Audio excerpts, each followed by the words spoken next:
Khalistani movement को चलाने वाले लोग थे जो पहले दिन से खालिस्तान जिंदाबाद के नारे लगा रहे थे। लेकिन इसमें कुछ नेता, मूर्ख नेता मैं उनको कहूंगा, कुछ मूर्ख नेता इनको अपना किसान आंदोलन समझकर और किसान के ही ग्रुप के लोग समझकर इसमें शामिल हो गए। और आज वो राकेश टिकैत जैसे लोग पल्ला झाड़ते हुए कह रहे हैं कि इसमें कुछ उपद्रवी आ गए थे, इसमें मैं क्या करूं। आपने तो वीडियो बनाकर बाकायदा आह्वान किया है कि अपने अपने घरों से आना और सरकार को टाइट करना है, झंडे के साथ डंडा भी लाना। तो राकेश टिकैत जी, आपने डंडा क्यों मंगाया? ये जो पंजाब के आंदोलनकारी आए थे, ये किसान यदि थे तो इनकी ट्रैक्टर ट्रॉलियों में लाठियां और इनके तलवार क्यों थी? तलवार लेके क्यों आए? आप आंदोलन करने, धरना देने आए थे तो इस तरह का आप हथियार लेकर के क्यों आए? क्योंकि आपके दिमाग में पहले से क्लियर था कि 26 जनवरी की परेड को हमें बाधित करना है, कि दिल्ली पुलिस के कर्मचारियों को, सिपाहियों को, बड़े बड़े अधिकारियों को दौड़ा दौड़ा कर आंदोलनकारियों ने पीटा। यहां तक कि महिला पुलिस अधिकारी को भी दौड़ाकर पीटा गया। आखिरकार क्या ये किसान, अभी भी कोई कहेगा इनको किसान आंदोलनकारी है? क्या अभी भी इनको ये कहेंगे कि ये भोले भाले किसान प्रदर्शन कर रहे हैं, धरना दे रहे हैं और ये इनका अधिकार है? क्या दंगा करना किसी का भी इस देश में अधिकार हो सकता है? नमस्कार, मैं हूं पवन त्यागी। 26 जनवरी में दिल्ली में वही हुआ जिसकी सबको आशंका थी। जो किसान आंदोलन कर रहे आंदोलनकारी जो ये कह रहे थे कि हम शांतिपूर्वक ट्रैक्टर मार्च निकालेंगे, जिसको लेकर दिल्ली पुलिस और बाकी लोगों ने भी आशंका जाहिर की थी कि जिस तरह के हम चीज़ें देख रहे थे शुरुआत से ही कि खालिस्तान जिंदाबाद, पाकिस्तान जिंदाबाद के नारे लग रहे थे, मोदी को मारने तक की बात हो रही थी, तो तभी ऐसा कहा जा रहा था कि ये खालिस्तानी मूवमेंट का ही दूसरा रूप है जो किसानों को आगे करके इस मूवमेंट को फिर से हवा दे रहा है।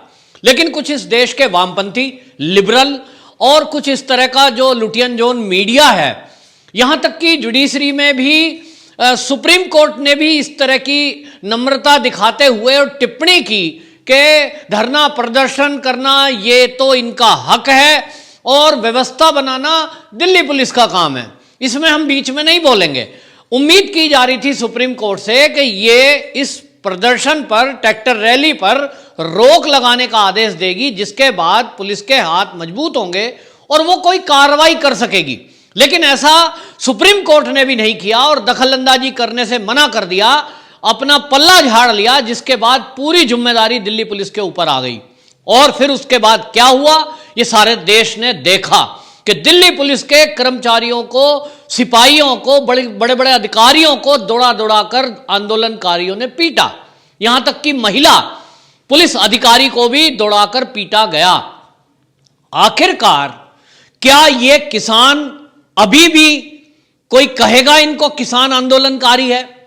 क्या अभी भी इनको ये कहेंगे कि ये भोले भाले किसान प्रदर्शन कर रहे हैं, धरना दे रहे हैं और ये इनका अधिकार है? क्या दंगा करना किसी का भी इस देश में अधिकार हो सकता है? जो तोड़फोड़ हुई है, जो हिंसा हुई है, जिसमें लगभग 100 से ऊपर पुलिसकर्मी घायल हुए हैं और कुछ उसमें गंभीर रूप से घायल हैं, उनके परिवार वाले भी आक्रोशित हैं और वो ये कह रहे हैं कि क्या हमारे परिवार के लोग जो पुलिस में हैं, पुलिस की सेवा कर रहे हैं, वो चोर, गुंडे, उचक्के, उपद्रवियों से निपटने के लिए उनको सरकार ने हथियार दिए हैं, रिवॉल्वर, पिस्टल और उनको डंडे दिए हैं, लेकिन ये कैसी कानून व्यवस्था है कि उन पुलिस वालों को यह कह दिया गया कि आपको इन हथियारों का उपयोग नहीं करना है? क्यों? आंदोलनकारी तो शांति प्रिय हैं, सुप्रीम कोर्ट ने कहा है कि यह तो इनका हक है। तो हक की वजह से जो अधिकारी इनको आदेश देते, जो प्रशासनिक अधिकारी, जुडिशरी के जुड़े हुए लोग, ये इस बात की गंभीरता को समझते और जुडिशरी इसकी परमिशन, ये ताकत अगर दिल्ली पुलिस को देती कि यदि ये आंदोलनकारी उपद्रवी बने तो इन पे बल प्रयोग किया जाए, तो शायद बहुत सारे पुलिसकर्मियों की वो हालत ना होती जो आज है। गंभीर रूप से बहुत सारे घायल लोग हैं जो अभी हॉस्पिटल में भर्ती हैं, जिनको कई बुरी तरह डंडों से मारा गया है, कई को ऊंचाई से फेंक दिया गया है, कई की रीढ़ की हड्डी में चोट लगी है। अब इसका जिम्मेदार कौन है? एक सवाल है, क्या पुलिसकर्मी किसी की संतान नहीं है? वो किसी के बच्चे या किसी के पिता नहीं है? वो पिटने के लिए हैं क्या कि कोई भी आएगा और उनको पीट देगा? तलवार से हमला किया गया है। क्यों? ये आंदोलनकारी अगर ये खालिस्तानी नहीं थे, ये केवल किसान थे, तो एक बात पूछने की है। इन्होंने खुद दावा किया है किसान नेताओं ने कि हमारी तरफ से 1 लाख ट्रैक्टर इसमें शामिल होंगे। मैंने खुद देखा है 99% इसमें शामिल होने वाले लोग पंजाब के हैं। और अगर ये किसान वो कह रहे हैं कि केवल 2-5% आए हैं, तब क्या सबके पास इसी तरह नए नए ट्रैक्टर हैं? तब ये गरीब किसान कैसे हैं? दूसरी बात आप देखिए कि आंदोलनकारियों को जब पुलिस ने परमिशन दी, बाकायदा रूट बनाया और एक टाइम दिया गया कि हमारे देश का गणतंत्र दिवस जब मनता है, पूरी दुनिया की नजर उस पर रहती है और हमारे देश के लिए भी वो गौरव की बात है। हमारा देश में पहली बार राफेल शामिल हो रहा है, वो हमारे देश की शक्ति है। भीषम टैंक शामिल हो रहा है, वो हमारे देश की शक्ति है। और ऐसा प्रदर्शन जब हमारा देश करता है तो उस समय पूरी दुनिया की नजर होती है कि भारत के पास अभी आधुनिक क्या क्या वेपन्स आ गए हैं। उसकी चर्चा अगले 2-3 दिन तक चलती है। लेकिन ये जो उपद्रवी हैं, ये जो वामपंथी दल हैं, ये जो कांग्रेस भी इसमें शामिल हो गई है, क्या ये नहीं चाहते कि देश के शौर्य वीर्य की गाथा कुछ दिन चले? हमारे देश के ऊपर जो शहीद हुए हैं, जिनको कईयों को परमवीर चक्र दिया गया, राष्ट्रपति से अवार्ड से नवाजा गया, उनकी कोई चर्चा नहीं है। क्यों? क्योंकि उपद्रवियों ने पूरी प्लानिंग के साथ 26 जनवरी के गणतंत्र दिवस परेड को और उस पर होने वाली चर्चा को आज धूमिल कर दिया, खत्म कर दिया। यही इनकी प्लानिंग थी कि इस देश में शहीदों की चर्चा ना हो, इस देश में सैनिकों के शौर्य की चर्चा ना हो। इस देश में चर्चा हो तो बवाल की चर्चा हो कि इस देश में बड़ा बवाल मच रहा है, लोग आक्रोशित हैं। लेकिन ये कौन लोग थे? ये खालिस्तानी मूवमेंट को चलाने वाले लोग थे, जो पहले दिन से खालिस्तान जिंदाबाद के नारे लगा रहे थे। लेकिन इसमें कुछ नेता, मूर्ख नेता मैं उनको कहूंगा, कुछ मूर्ख नेता, इनको अपना किसान आंदोलन समझकर और किसान के ही ग्रुप के लोग समझकर इसमें शामिल हो गए। और आज वो राकेश टिकैत जैसे लोग पल्ला झाड़ते हुए कह रहे हैं कि इसमें कुछ उपद्रवी आ गए थे, इसमें मैं क्या करूं। अच्छा, आपने तो वीडियो बनाकर बाकायदा आह्वान किया है कि अपने अपने घरों से आना और सरकार को टाइट करना है, झंडे के साथ डंडा भी लाना। तो राकेश टिकैत जी, आपने डंडा क्यों मंगाया? ये जो पंजाब के आंदोलनकारी आए थे, ये किसान यदि थे तो इनकी ट्रैक्टर ट्रॉलियों में लाठियां और इनके तलवार क्यों थी? तलवार लेके क्यों आए? आप आंदोलन करने, धरना देने आए थे तो इस तरह का आप हथियार लेकर के क्यों आए? क्योंकि आपके दिमाग में पहले से क्लियर था कि 26 जनवरी की परेड को हमें बाधित करना है। ये तो जय हो दिल्ली पुलिस की, जिन्होंने 26 जनवरी की परेड को डिस्टर्ब नहीं होने दिया और उनको एक एरिया में रोक कर रखा। इसके लिए उनको बहुत बड़ी कीमत चुकानी पड़ी पुलिसकर्मियों को, कि डंडे सहने पड़े, तलवार सहनी पड़ी, चोट सही, कई गाड़ियों में तोड़फोड़ हुई, लेकिन उन्होंने इंडिया गेट की तरफ इन आंदोलनकारियों को नहीं जाने दिया। अब पुलिस के धैर्य की इंतहा हो गई है कि आप देखिए पुलिस वाले पिट रहे हैं, उनके हाथ में भी डंडा है, लेकिन उस डंडे को चलाने की इजाजत ऊपर से नहीं है। तो ये आंदोलनकारी इसी तरह मुट्ठी भर आएंगे और देश की राजधानी को ये बंधक बनाएंगे। कौन जिम्मेदार है इसके लिए? क्या ये नेता जिम्मेदार नहीं है जो आज पल्ला झाड़ के कह रहे हैं कि कुछ उपद्रवी आ गए थे? अरे कुछ उपद्रवी आएंगे, ये तो सारा देश पहले से जानता है। हम लोग पहले से कह रहे हैं कि इस ट्रक में ट्रैक्टर जो रैली तुम निकाल रहे हो, कौन बैठ जाएगा उस ट्रैक्टर पर, कौन क्या कर देगा, इसकी गारंटी कौन लेगा?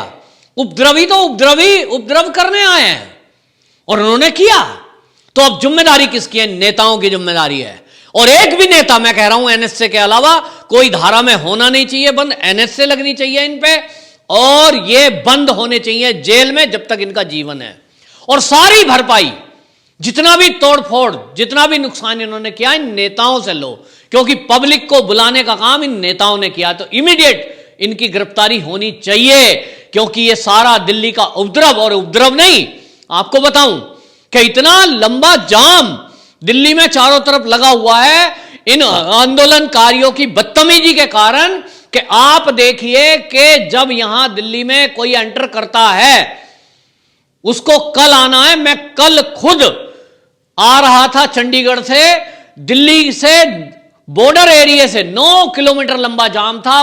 कुछ उसमें बच्चे थे, कुछ उसमें बीमार थे, लेकिन वो जाम में फंसे हैं। मुझे खुद बागपत साइड से घूम के और तब अपने घर आना पड़ा। मतलब 50 किलोमीटर का एक्स्ट्रा राउंड लगाकर तब मैं कैसी कैसी सड़कों से निकलकर रात को बच्चों के साथ घर वापसी पहुंचा हूं, मैं ही जानता हूं। और इस तरह का काम लाखों लोगों के साथ रोज हो रहा है। पब्लिक जाम में जूझ रही है, ऑफिस जाने वाले लोग लेट जा रहे हैं या तो पहुंच नहीं पा रहे हैं। और यह आंदोलन के नाम पर अराजकता फैलाने वाले लोग, इनको कोर्ट का संरक्षण है, वो कहते हैं साहब ये तो जो है इनका अधिकार है। तो यह अधिकार, ऐसा कानून क्यों हमारे देश में है और क्यों कोर्ट इनके ऊपर नरमी बरत रही है कि ये पब्लिक को परेशान कर रहे हैं, इंडस्ट्रियलिस्ट परेशान है, देश की जनता, राजधानी की जनता परेशान है, दिल्ली में आना जाना दूभर हो गया है और कोई कार्रवाई इनके ऊपर ना होकर इनको सब अन्नदाता बोल रहे हैं। अन्नदाता तो अन्न उगाने में अपने गांव में बैठा हुआ है और वो इन बिलों का समर्थन कर रहा है। लेकिन मुट्ठी भर लोग, जिसके पीछे लिबरल्स, वामपंथी और कांग्रेस, ये इन कांग्रेसियों का, वामपंथियों का मिला जुला एक इवेंट है। इस इवेंट के बहाने वो हिंसा फैलाकर इस देश की सरकार को हिलाना चाहते हैं, गिराना चाहते हैं, बदनाम करना चाहते हैं। ये इनके मंसूबे पहले दिन से पता लग रहे थे।